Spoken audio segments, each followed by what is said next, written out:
الحمد للہ رب العالمین والعاقبۃ للمتقین والصلاة والسلام علی رسولہ محمد وعلی آلہ واصحابہ اجمعین، اما بعد۔ مطالعے کا عنوان ہے اسلام کا اخلاقی نظام۔ انسان کے اندر اخلاقی حص ایک فطری حص ہے جو بعض صفات کو پسند اور بعض دوسری صفات کو ناپسند کرتی ہے۔ یہ حص انفرادی طور پر اشخاص میں چاہے کم و بیش ہو، مگر مجموعی طور پر انسانیت کے شعور نے اخلاق کے بعض اوصاف پر خوبی کا اور بعض پر برائی کا ہمیشہ یکساں حکم لگایا ہے۔ سچائی، انصاف، پاس عہد اور امانت کو ہمیشہ سے انسانی اخلاقیات میں تعریف کا مستحق سمجھا گیا ہے، اور کبھی کوئی ایسا دور نہیں گزرا جب جھوٹ، ظلم، بدعہدی اور خیانت کو پسند کیا گیا ہو۔ ہمدردی، رحم، فیاضی اور فراخ دلی کی ہمیشہ قدر کی گئی ہے، اور خود غرضی، سنگ دلی، بخل اور تنگ نظری کو کبھی عزت کا مقام حاصل نہیں ہوا۔ صبر و تحمل، اخلاق و بردباری، اولو العزمی و شجاعت ہمیشہ سے وہ اوصاف رہے ہیں جو داد کے مستحق سمجھے گئے، اور بے صبری، کھچور پر، طلبون مزاجی، پست حوصلگی اور بزدلی پر کبھی تحسین و آفرین کے پھول نہیں برسائے گئے۔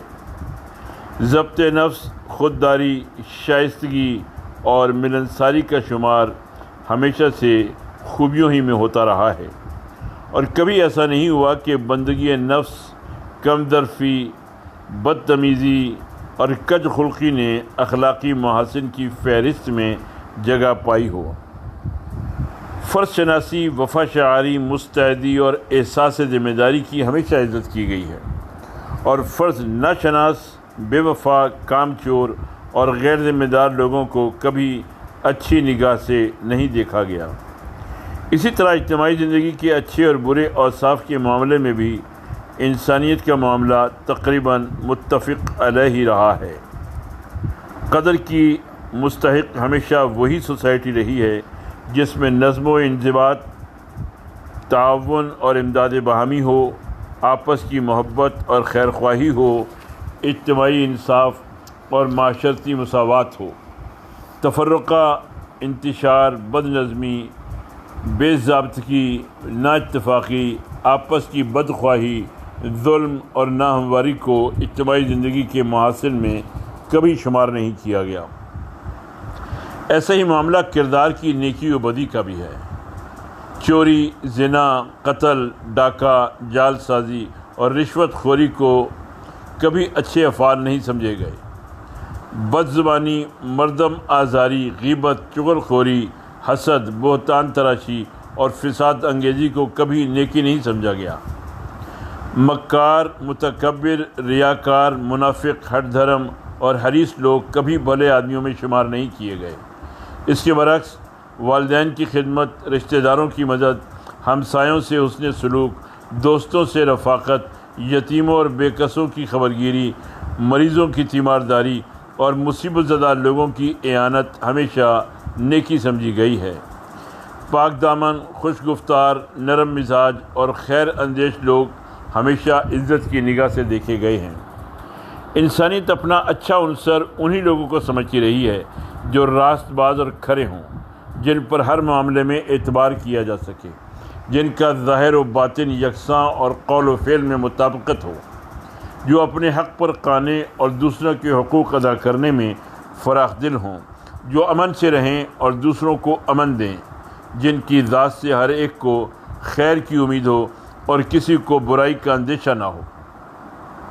اس سے معلوم ہوا کہ انسانی اخلاقیات دراصل وہ عالمگیر حقیقتیں ہیں جن کو سب انسان جانتے چلے آ رہے ہیں۔ نیکی اور بدی کوئی چھپی ہوئی چیزیں نہیں ہیں کہ انہیں کہیں سے ڈھونڈ کر نکالنے کی ضرورت ہو۔ وہ تو انسان کی جانی پہچانی چیزیں ہیں جن کا شعور آدمی کی فطرت میں ودیعت کیا گیا ہے۔ یہی وجہ ہے کہ قرآن مجید اپنی زبان میں نیکی کو معروف اور بدی کو منکر کہتا ہے۔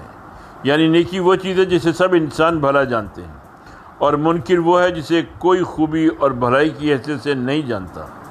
اسی حقیقت کو قرآن مجید دوسرے الفاظ میں یوں بیان کرتا ہے، فَأَلْهَمَهَا فُجُورَهَا وَتَقْوَاهَا۔ سورہ شمس میں ارشاد ہے، نفس انسان کو خدا نے برائی اور بھلائی کی واقفیت الہامی طور پر عطا کر رکھی ہے۔ اب سوال یہ ہے کہ اگر اخلاق کی برائی اور بھلائی جانی اور پہچانی چیزیں ہیں، اور دنیا ہمیشہ سے بعض صفات کے نیک اور بعض کے بد ہونے پر متفق رہی ہے، تو پھر دنیا میں یہ مختلف اخلاقی نظام کیسے ہیں؟ ان کے درمیان فرق کس بنا پر ہے؟ کیا چیز ہے جس کے باعث ہم کہتے ہیں کہ اسلام اپنا ایک مستقل اخلاقی نظام رکھتا ہے، اور اخلاق کے معاملے میں آخر اسلام کا وہ خاص عطیہ کنٹریبیوشن کیا ہے جسے اس کی امتیازی خصوصیت کہا جا سکے؟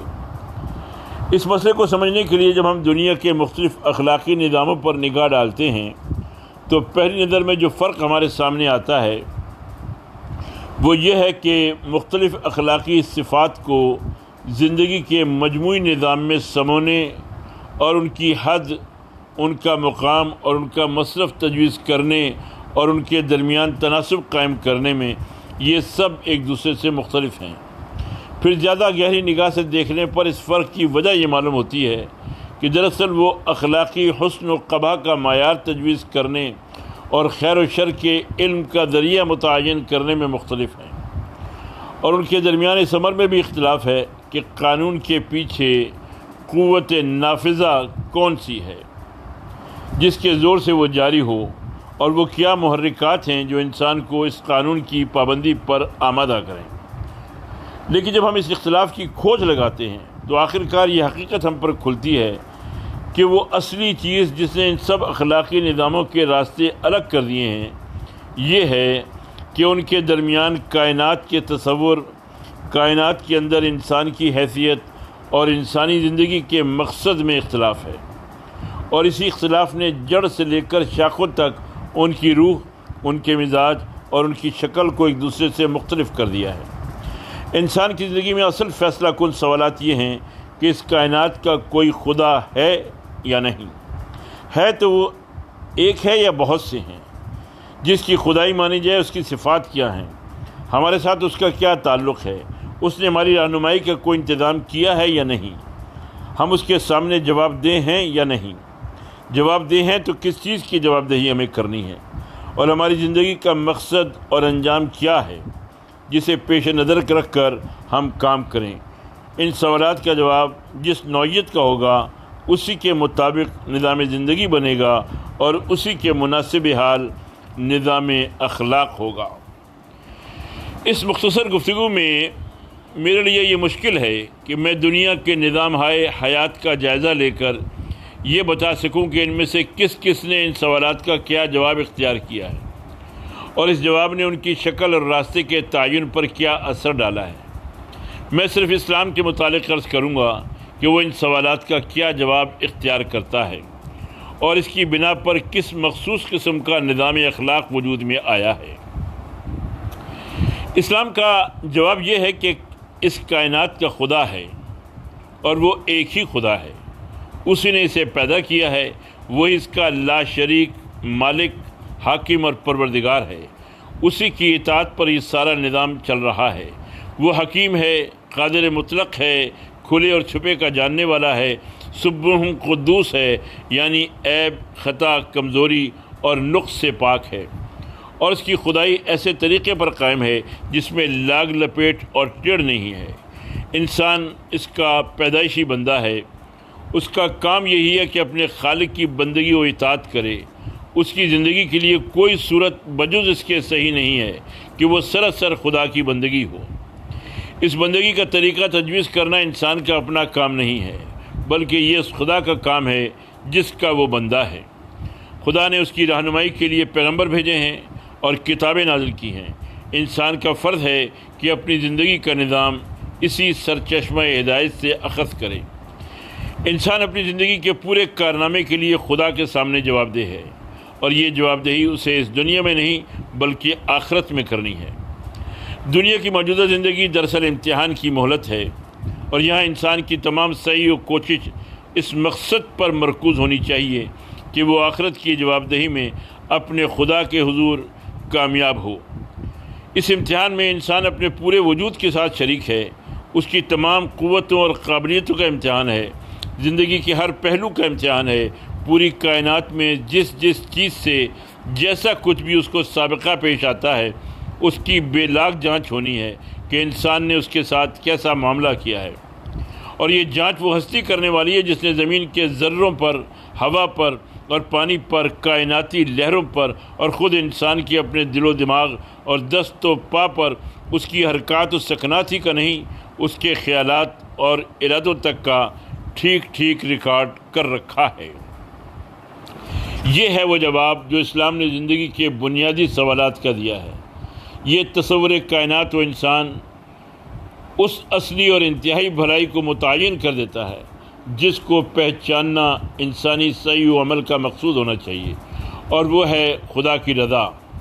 یہی وہ معیار ہے جس پر اسلام کے اخلاقی نظام میں کسی طرز عمل کو پرکھ کر فیصلہ کیا جاتا ہے کہ وہ خیر ہے یا شر۔ اس کے تعین سے اخلاق کو وہ محور مل جاتا ہے جس کے گرد پوری اخلاقی زندگی گھومتی ہے، اور اس کی حالت بے لنگر کے جہاز کی سی نہیں رہتی کہ ہوا کے جھونکے اور موجوں کے تھپیڑے اسے ہر طرف دوڑاتے پھریں۔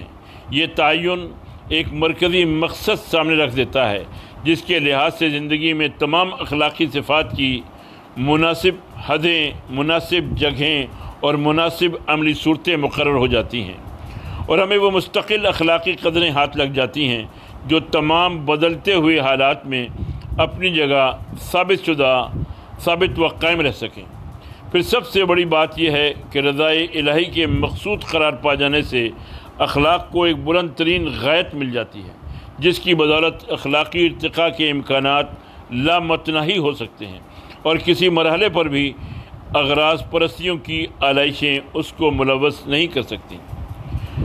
پھر اسلام کے اسی تصور کائنات و انسان میں وہ قوت نافذہ بھی موجود ہے جس کا قانون اخلاق کی پشت پر ہونا چاہیے، اور وہ ہے خدا کا خوف، آخرت کی باز پرس کا اندیشہ اور ابدی مستقبل کی خرابی کا خطرہ۔ اگرچہ اسلام ایک ایسی طاقتور رائے عام بھی تیار کرنا چاہتا ہے جو اجتماعی زندگی میں اشخاص اور گروہوں کو اصول اخلاق کی پابندی پر مجبور کرنے والی ہو، اور ایک ایسا سیاسی نظام بھی بنانا چاہتا ہے جس کا اقتدار اخلاقی قانون کو بزور نافذ کرے، لیکن اس کا اصل اعتماد اس خارجی دباؤ پر نہیں ہے بلکہ اس اندرونی دباؤ پر ہے جو خدا اور آخرت کی عقیدے میں مضمر ہے۔ اخلاقی احکام دینے سے پہلے اسلام آدمی کے دل میں یہ بات بٹھاتا ہے کہ تیرا معاملہ دراصل اس خدا کے ساتھ ہے جو ہر وقت ہر جگہ تجھے دیکھ رہا ہے۔ تو دنیا بھر سے چھپ سکتا ہے مگر اس سے نہیں چھپ سکتا، دنیا بھر کو دھوکہ دے سکتا ہے مگر اسے نہیں دے سکتا، دنیا بھر سے بھاگ سکتا ہے مگر اس کی گرفت سے بچ کر کہیں نہیں جا سکتا۔ دنیا محض تیرے ظاہر کو دیکھتی ہے مگر وہ تیری نیتوں اور ارادوں تک کو دیکھ لیتا ہے۔ دنیا کی تھوڑی سی زندگی میں تو جو چاہے کرے، بہرحال ایک دن تجھے مرنا ہے اور اس عدالت میں حاضر ہونا ہے جہاں وکالت، رشوت، سفارش، جھوٹی شہادت، دھوکہ اور فریب کچھ نہ چل سکے، اور تیرے مستقبل کا بے لاگ فیصلہ ہو جائے گا۔ یہ عقیدہ بٹھا کر اسلام گویا ہر آدمی کے دل میں پولیس کی ایک چوکی بٹھا دیتا ہے جو اندر سے اس کو حکم کی تعمیل پر مجبور کرتی ہے، خواہ باہر ان احکام کی پابندی کرانے والی کوئی پولیس، عدالت اور جیل موجود ہو یا نہ ہو۔ اسلام کے قانون اخلاق کی پشت پر اصل زور یہی ہے جو اسے نافذ کراتا ہے۔ رائے عام اور حکومت کی طاقت اس کی تائید میں موجود ہو تو نور علی نور، ورنہ تنہا یہی ایمان مسلمان افراد اور مسلمان قوم کو سیدھا چلا سکتا ہے، بشرطے کہ واقعی ایمان دلوں میں جاگزین ہو۔ اسلام کا یہ تصور کائنات و انسان وہ محرکات بھی فراہم کرتا ہے جو انسان کو قانون اخلاق کے مطابق عمل کرنے کے لیے ابھارتے ہیں۔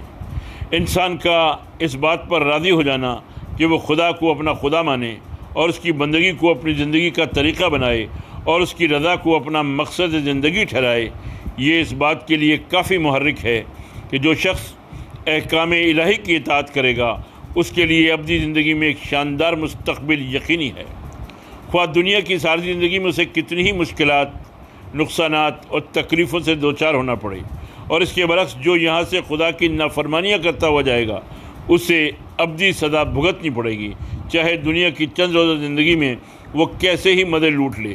یہ امید اور یہ خوف اگر کسی کے دل میں جاگزی ہو تو اس کے دل میں اتنی زبردست قوت محرکہ موجود ہے کہ وہ ایسے مواقع پر بھی اسے نیکی پر ابھار سکتی ہے جہاں نیکی کا نتیجہ دنیا میں سخت نقصان دہ نکلتا نظر آئے، اور ان مواقع پر بھی بدی سے دور رکھ سکتی ہے جہاں بدی نہایت پر لطف اور نفع بخش ہو۔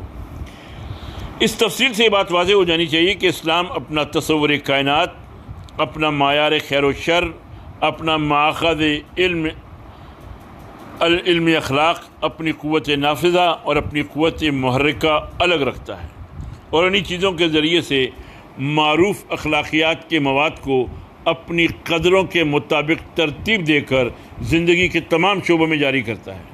اسی بنا پر یہ کہنا صحیح ہے کہ اسلام اپنا ایک مکمل اور مستقل بالذات اخلاقی نظام رکھتا ہے۔ اس نظام کی امتیازی خصوصیات یوں تو بہت سی ہیں، مگر ان میں 3 سب سے نمایاں ہیں جنہیں اس کا خاص عطیہ کہا جا سکتا ہے۔ پہلی خصوصیت یہ ہے کہ وہ رضائے الہی کو مقصود بنا کر اخلاق کے لیے ایک ایسا بلند معیار فراہم کرتا ہے جس کی وجہ سے اخلاقی ارتقاء کے امکانات کی کوئی انتہا نہیں رہتی۔ ایک ماخذ علم مقرر کر کے اخلاق کو وہ پائیداری اور استقلال بخشتا ہے جس میں ترقی کی گنجائش تو ہے مگر تلون اور نیرنگی کی گنجائش نہیں ہے۔ خوف خدا کے ذریعے سے اخلاق کو وہ قوت نافذہ دیتا ہے جو خارجی دباؤ کے بغیر انسان کے اندر خود بخود قانون و اخلاق پر عمل کرنے کی رغبت اور آمادگی پیدا کرتی ہے۔ دوسری خصوصیت یہ ہے کہ وہ خواہ مواقع کی اپج سے کام لے کر کچھ نرالے اخلاقیات نہیں پیش کرتا، اور نہ انسان کے معروف اخلاقیات میں سے بعض کو گھٹانے اور بعض کو بڑھانے کی کوشش کرتا ہے۔ وہ انہی اخلاقیات کو لیتا ہے جو معروف ہیں، اور ان میں سے چند کو نہیں بلکہ سب کو لیتا ہے، پھر زندگی میں پورے توازن اور تناسب کے ساتھ ایک ایک کا محل، مقام اور مصرف تجویز کرتا ہے، اور ان کے انطباق کو اتنی وسعت دیتا ہے کہ انفرادی کردار، خانگی معاشرت، شہری زندگی، ملک کی سیاست، معاشی کاروبار، بازار، مدرسہ، عدالت، پولیس لائن، چھاونی، میدان جنگ، صلح کانفرنس، گر زندگی کا کوئی پہلو اور شعبہ ایسا نہیں رہ جاتا جو اخلاق کے ہمہ گیر اثر سے بچ جائے۔ ہر جگہ، ہر شعبہ زندگی میں وہ اخلاق کو حکمران بناتا ہے، اور اس کی کوشش یہ ہے کہ معاملات زندگی کی باغیں خواہشات، اغراض اور مصلحتوں کے بجائے اخلاق کے ہاتھوں میں ہوں۔ تیسری خصوصیت یہ ہے کہ انسانیت سے ایک ایسے نظام زندگی کے قیام کا مطالبہ کرتا ہے جو معروف پر قائم اور منکر سے پاک ہو۔ اس کی دعوت یہ ہے کہ جن بھلائیوں کو انسانیت کے ضمیر نے ہمیشہ بھلا جانا ہے، آؤ انہیں قائم کریں اور پروان چڑھائیں، اور جن برائیوں کو انسانیت ہمیشہ سے برا سمجھتی چلی آئی ہے، آؤ انہیں دبائیں اور مٹائیں۔ اس دعوت پر جنہوں نے لبیک کہا انہی کو جمع کر کے اس نے ایک امت بنائی جس کا نام مسلم تھا، اور ان کی ایک امت بنانے سے اس کی واحد غرض یہی تھی کہ وہ معروف کو جاری و قائم کرنے اور منکر کو دبانے اور مٹانے کے لیے منظم سعی کرے۔ اب اگر اسی امت کے ہاتھوں معروف دبے اور منکر قائم ہونے لگے تو یہ ماتم کی جگہ ہے، خواہ اس امت کے لیے بھی اور خود اس امت کے لیے بھی اور دنیا کے لیے بھی۔ اسلام کا سیاسی نظام، جس موضوع پر ہم ایک تقریر کا مطالعہ کریں گے جو مولانا مودودی رحمۃ اللہ علیہ نے 20 جنوری 1948 عیسوی کو ریڈیو پاکستان سے کی تھی۔ اسلام کے سیاسی نظام کی بنیاد 3 اصولوں پر رکھی گئی ہے: توحید، رسالت اور خلافت۔ ان اصولوں کو اچھی طرح سمجھے بغیر اسلامی سیاست کے تفصیلی نظام کو سمجھنا مشکل ہے۔ اس لیے سب سے پہلے میں انہی کی مختصر تشریح کروں گا۔ توحید کے معنی یہ ہیں کہ خدا اس دنیا اور اس کے سب رہنے والوں کا خالق، پروردگار اور مالک ہے۔ حکومت و فرما روائی اسی کی ہے، وہی حکم دینے اور منع کرنے کا حق رکھتا ہے، اور بندگی و طاعت بلا شرکت غیر اسی کے لیے ہے۔ ہماری یہ ہستی جس کی بدولت ہم موجود ہیں، ہمارے یہ جسمانی آلات اور طاقتیں جن سے ہم کام لیتے ہیں، اور ہمارے وہ اختیارات جو ہمیں دنیا کی موجودات پر حاصل ہیں، اور خود یہ موجودات جن پر ہم اپنے اختیارات استعمال کرتے ہیں، ان میں سے کوئی چیز بھی نہ ہماری پیدا کردہ یا حاصل کردہ ہے، اور نہ اس کی بخشش میں خدا کے ساتھ کوئی شریک ہے۔ اس لیے اپنی ہستی کا مقصد اور اپنی قوت کا مصرف اور اپنے اختیارات کی حدود متعین کرنا نہ تو ہمارا اپنا کام ہے، نہ کسی دوسرے کو اس معاملے میں دخل دینے کا حق ہے۔ یہ صرف اس خدا کا کام ہے جس نے ہم کو ان قوتوں اور اختیارات کے ساتھ پیدا کیا ہے، اور دنیا کی بہت سی چیزیں ہمارے تصرف میں دی ہیں۔ توحید کا یہ اصول انسانی حاکمیت کی سرے سے نفی کر دیتا ہے۔ ایک انسان ہو یا ایک خاندان یا ایک طبقہ یا ایک گروہ یا ایک پوری قوم یا مجموعی طور پر تمام دنیا کے انسان، حاکمیت کا حق بہرحال کسی کو بھی نہیں پہنچتا۔ حاکم صرف خدا ہے، اور اسی کا حکم قانون ہے۔ خدا کا قانون جس ذریعے سے بندوں تک پہنچتا ہے اس کا نام رسالت ہے۔ اس ذریعے سے ہمیں دو چیزیں ملتی ہیں: ایک کتاب جس میں خود خدا نے اپنا قانون بیان کیا ہے، دوسری کتاب کی مستند تشریح جو رسول صلی اللہ علیہ وسلم نے خدا کا نمائندہ ہونے کی حیثیت سے اپنے قول و عمل میں پیش کی ہے۔ خدا کی کتاب میں وہ تمام اصول بیان کر دیے گئے ہیں جن پر انسانی زندگی کا نظام قائم ہونا چاہیے، اور رسول نے کتاب کے اس منشا کے مطابق عملاً ایک نظام زندگی بنا کر، چلا کر اور اس کی ضروری تفصیلات بتا کر ہمارے لیے ایک نمونہ قائم کر دیا ہے۔ انہی دو چیزوں کے مجموعے کا نام اسلامی اصطلاح میں شریعت ہے، اور یہی وہ اساسی دستور ہے جس پر اسلامی ریاست قائم ہوتی ہے۔ اب خلافت کو لیجئے۔ یہ لفظ عربی زبان میں نیابت کے لیے بولا جاتا ہے۔ اسلامی نقطہ نظر سے دنیا میں انسان کی اصل حیثیت یہ ہے کہ وہ زمین پر خدا کا نائب ہے، یعنی اس کے ملک میں اس کے دیے ہوئے اختیارات استعمال کرتا ہے۔ آپ جب کسی شخص کو اپنی جائیداد کا انتظام سپرد کرتے ہیں تو لازماً آپ کے پیش نظر چار باتیں ہوتی ہیں۔ ایک یہ کہ جائیداد کی اصل مالک آپ خود ہیں، نہ کہ وہ شخص۔ دوسرے یہ کہ آپ کی جائیداد میں اس شخص کو آپ کی دی ہوئی ہدایات کے مطابق کام کرنا چاہیے۔ تیسرے یہ کہ اسے اپنے اختیارات کو ان حدود کے اندر استعمال کرنا چاہیے جو آپ نے اس کے لیے مقرر کر دی ہیں۔ چوتھا یہ کہ آپ کی جائیداد میں اسے آپ کا منشا پورا کرنا ہوگا، نہ کہ اپنا۔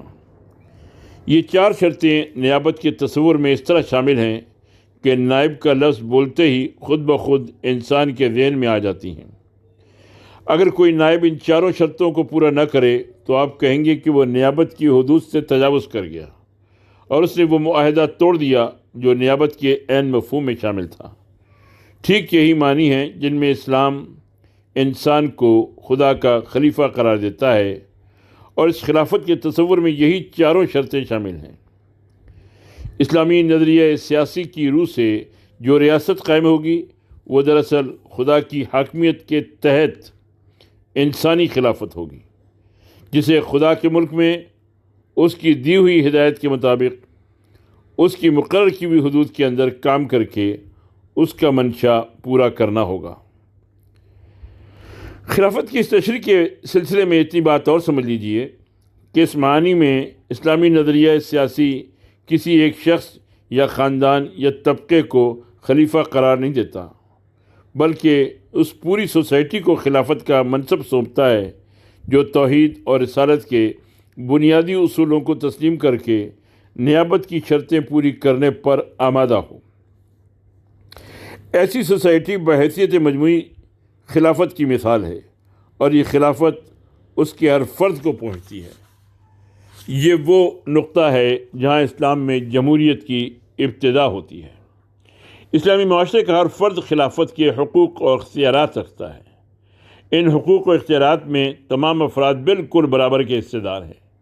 کسی کو کسی پر نہ ترجیح حاصل ہے اور نہ یہی حق پہنچتا ہے کہ اسے ان حقوق و اختیارات سے محروم کر سکے۔ ریاست کا نظم و نسق چلانے کے لیے جو حکومت بنائی جائے گی وہ انہی افراد کی مرضی سے بنے گی۔ یہی لوگ اپنے اختیارات خلافت کا ایک حصہ اسے سونپیں گے۔ اس کے بننے میں ان کی رائے شامل ہوگی اور ان کے مشورے ہی سے وہ چلے گی۔ جو ان کا اعتماد حاصل کرے گا وہ ان کی طرف سے خلافت کے فرائض انجام دے گا، اور جو ان کا اعتماد کھو دے گا اسے حکومت کے منصب سے ہٹنا پڑے گا۔ اس لحاظ سے اسلامی جمہوریت ایک مکمل جمہوریت ہے، اتنی مکمل جتنی کوئی جمہوریت مکمل ہو سکتی ہے۔ البتہ جو چیز اسلامی جمہوریت کو مغربی جمہوریت سے الگ کرتی ہے وہ یہ ہے کہ مغرب کا نظریہ سیاسی جمہوری حاکمیت کا قائل ہے، اور اسلام جمہوری خلافت کا۔ وہاں اپنی شریعت جمہور آپ بناتے ہیں، یہاں ان کو اس شریعت کی پابندی کرنی ہوتی ہے جو خدا نے اپنے رسول صلی اللہ علیہ وسلم کے ذریعے سے دی ہے۔ وہاں حکومت کا کام جمہور کا منشا پورا کرنا ہوتا ہے، یہاں حکومت اور اس کے بنانے والے جمہور سب کا کام خدا کا منشا پورا کرنا ہوتا ہے۔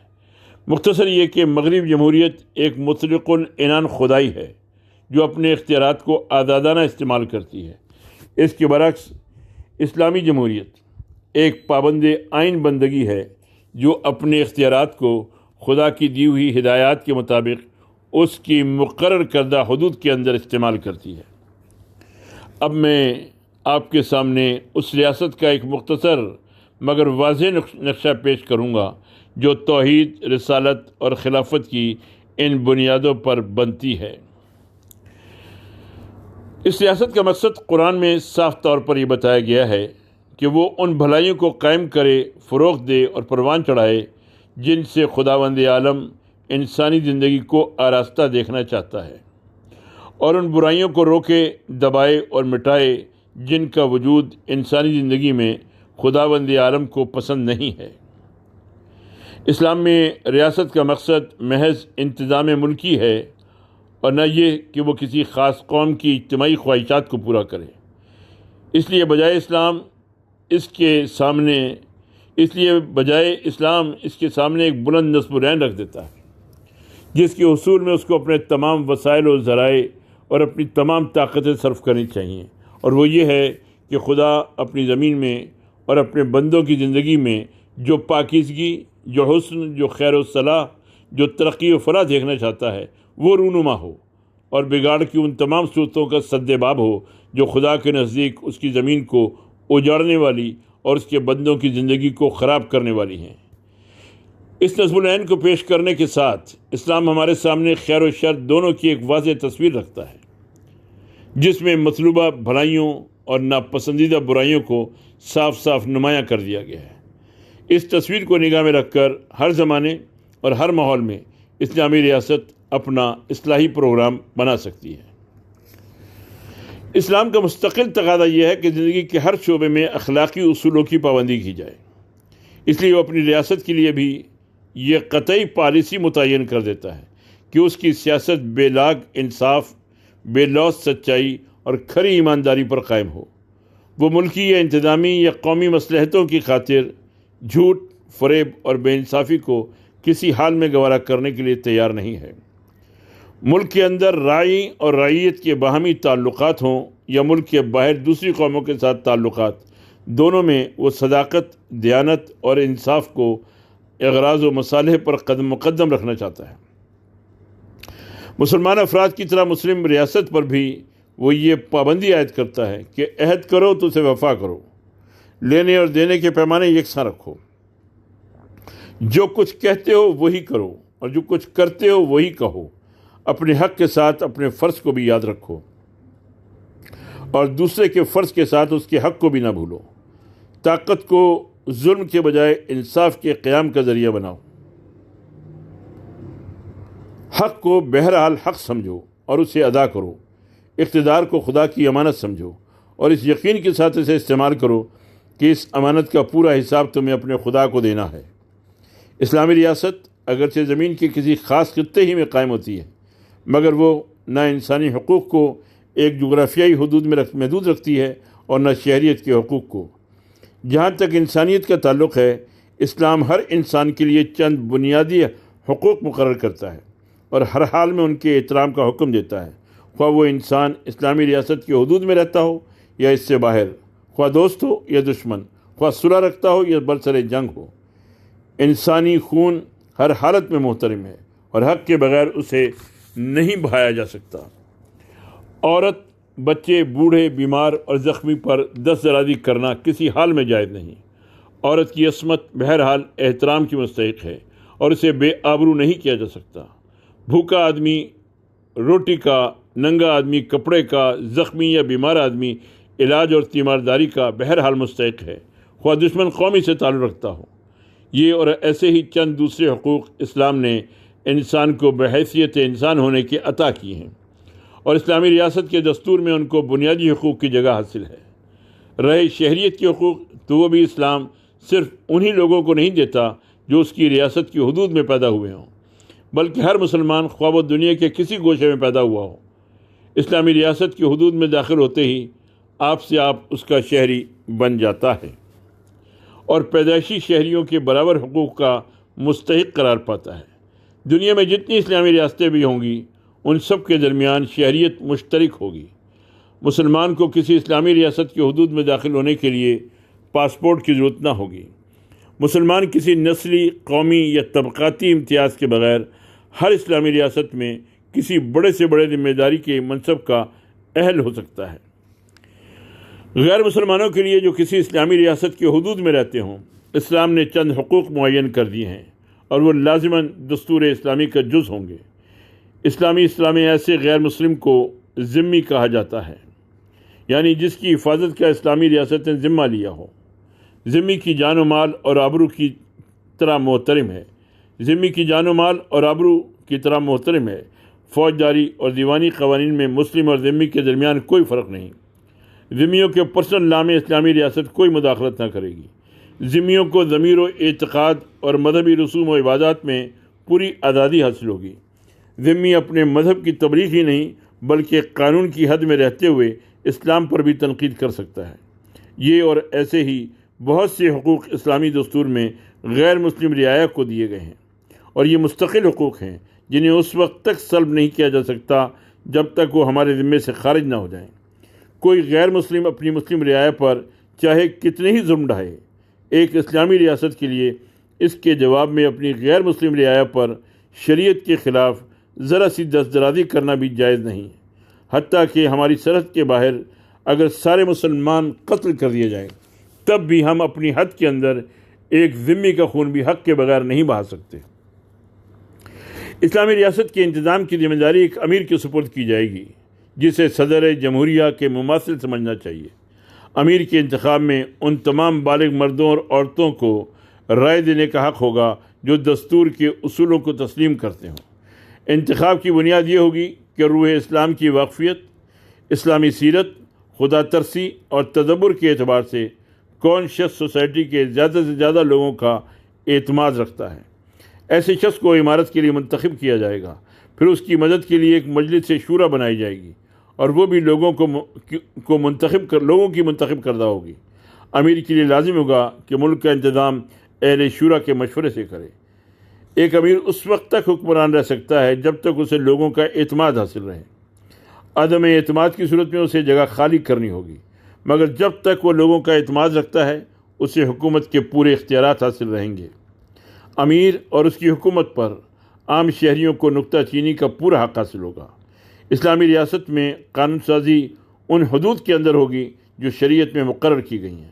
خدا اور رسول صلی اللہ علیہ وسلم کے واضح احکام صرف اطاعت کے لیے ہیں۔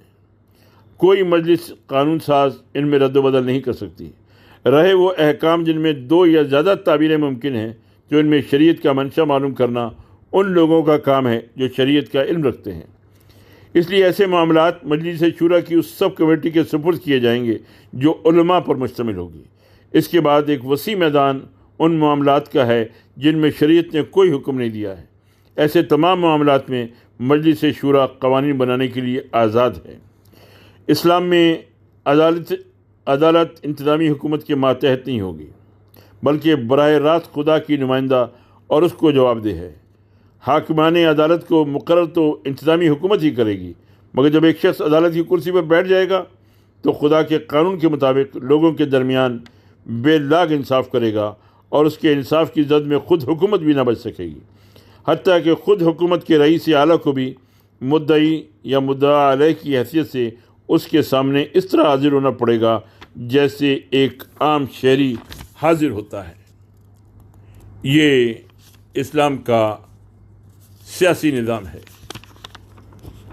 اللہ تعالی ہمیں اس کو سمجھنے اور اس پر عمل کرنے کی توفیق عطا فرمائے۔ وما علینا الا البلاغ۔